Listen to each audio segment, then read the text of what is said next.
देखिए माननीय मुख्यमंत्री जी रेगुलर इंटरवल पर लॉ एंड ऑर्डर की समीक्षा हमेशा करते हैं और पिछले दिनों कुछ जो गतिविधियां हुई हैं उसको लेकर भी माननीय मुख्यमंत्री जी ने इस बैठक को बुलाया है।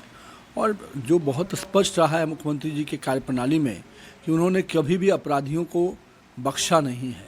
उन्होंने हमेशा लॉ एंड ऑर्डर को अपनी प्राथमिकता मानी है और आज की भी बैठक कहीं ना कहीं मुख्यमंत्री जी के उसी कार्यप्रणाली का एक पड़ाव है।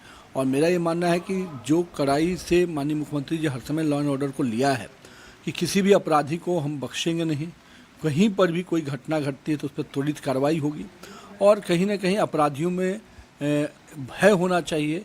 उस दृष्टि से हमेशा मुख्यमंत्री जी इस विषय को लेते रहे हैं और मुझे उम्मीद है कि आज की बैठक के बाद भी कई सकारात्मक परिणाम देखने को मिलेंगे।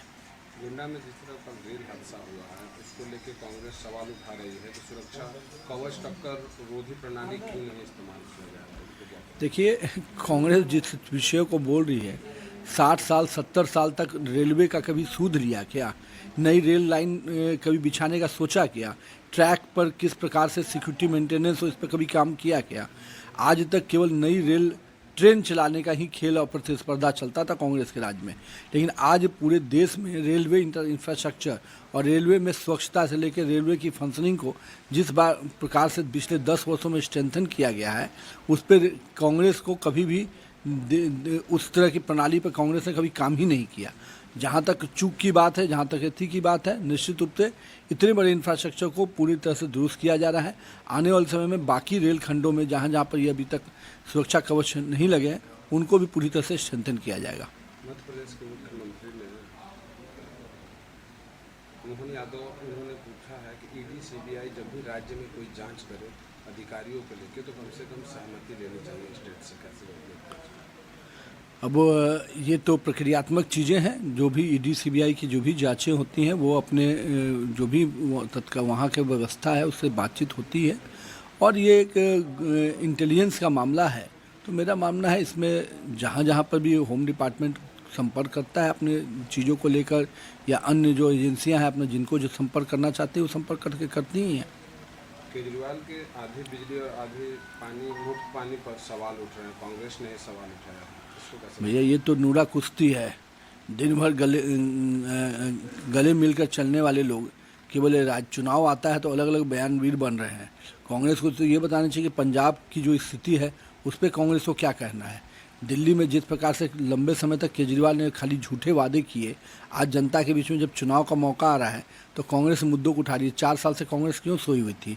दिन भर तो केजरीवाल के साथ इंडिया अलायंस बनाने में लगे थे, उस समय इन मुद्दों को क्यों नहीं उठाया? जनता के मुद्दों को। स्टालिन के बेटे को डिप्टी सीएम बनाया जा रहा है। मैं तो यही मानूंगा कि जो भी सनातन को गाली देगा कांग्रेस उसको पुरस्कृत करती है। अन्य पार्टियां जो इंडिया अलायंस के गठबंधन है जो हिंदू परंपराओं को, हिंदू संस्कृति को गाली देता है, हिंदू देवी देवताओं को अपमान करता है, वो कहीं ना कहीं कांग्रेस और उसके गठबंधन के लोगों के द्वारा पुरस्कृत होता है।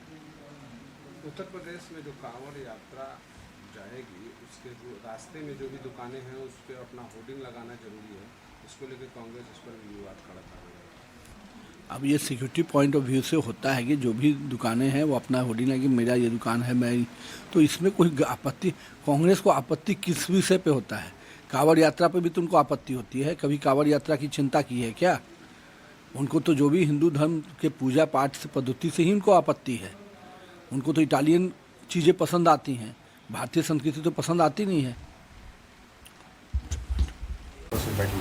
अब मेरे ये सब जाएगा डिपार्टमेंट में। अगर आप ये वीडियो YouTube पर देख रहे हैं तो हमारे चैनल को सब्सक्राइब करें और बेल आइकन को दबाना ना भूलें। अगर आप Facebook पर ये वीडियो देख रहे हैं तो हमारे पेज को लाइक करें।